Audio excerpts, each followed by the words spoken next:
Tu veux que je te raconte l'histoire du défilé aux tenues folles ? Ok, mais par contre moi, je ne raconte mes histoires qu'aux enfants qui se lavent les dents.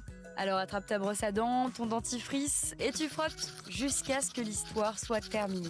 3, 2, 1, 0. Est-ce que tu t'intéresses un peu à la mode ?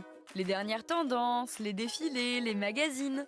Même si ce n'est pas trop ton truc, tu as forcément déjà entendu parler de grands noms comme Yves Saint Laurent, Chanel, Christian Dior. Ces créateurs sont connus dans le monde entier. Et surtout, ils sont français. Ah oui, parce qu'au sujet de la mode, notre pays est gâté. Et pour les plus passionnés, Paris est LA capitale, la plus tendance. Dans l'histoire d'aujourd'hui, je vais te parler du Met Gala. C'est l'événement de mode le plus scruté de l'année. Chaque année, au mois de mai, ce défilé accueille des vedettes toutes plus extravagantes les unes que les autres. L'argent récolté sert ensuite à financer des événements et des expositions sur la mode. Alors certes, il n'est pas en France, mais à New York. Pourtant, même à l'autre bout de la planète, on n'oublie pas la tradition de la mode à la française. Cette année, le thème du Met Gala rendait hommage à un grand couturier qui a travaillé pour la célèbre marque Chanel. Il s'appelle Karl Lagerfeld et a inspiré beaucoup de vêtements de ce défilé. Je vais te parler de ces tenues un peu folles dans un instant. Mais avant, est-ce que tu savais qu'il existait de nombreux métiers pour soigner tes dents ? Et oui, le dentiste n'est pas le seul à avoir cette responsabilité. Il y a aussi l'orthodontiste, le chirurgien dentaire, le prothésiste.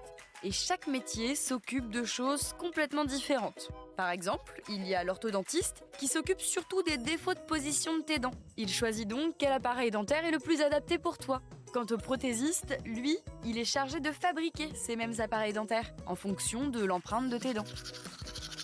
Bon, pour revenir à cette histoire de défilé, il faut savoir que Karl Lagerfeld avait un chat. Elle s'appelle Choupette et elle a 11 ans. Karl Lagerfeld était complètement fan de son chat et quand il est parti, il a légué son énorme fortune à Choupette. Tu imagines ? Au défilé, Choupette a inspiré quelques costumes. Entre les magnifiques robes et les costumes de grands couturiers, la rappeuse Doja Cat portait des vêtements bien particuliers.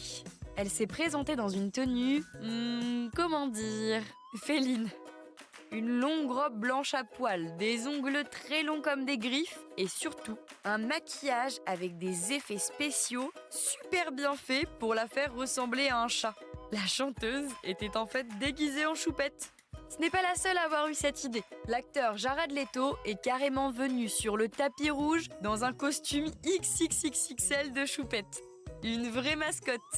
Alors je ne sais pas si ce déguisement était très mode, mais on peut dire que Choupette a volé la vedette de son propriétaire. Bon, montre-moi un peu tes dents. Fais A, fais I. C'est pas mal ça, bien blanche comme il faut. Tant pis pour vous les caries. Allez maintenant, au lit. Je vais pas aller me coucher. Retrouvez les épisodes des Dents et Dodo sur le site et l'application BFM TV et sur toutes les plateformes de streaming. Si cet épisode vous a plu, n'hésitez pas à lui donner une note, à vous abonner à la playlist et surtout à en parler autour de vous. C'est un podcast BFM TV.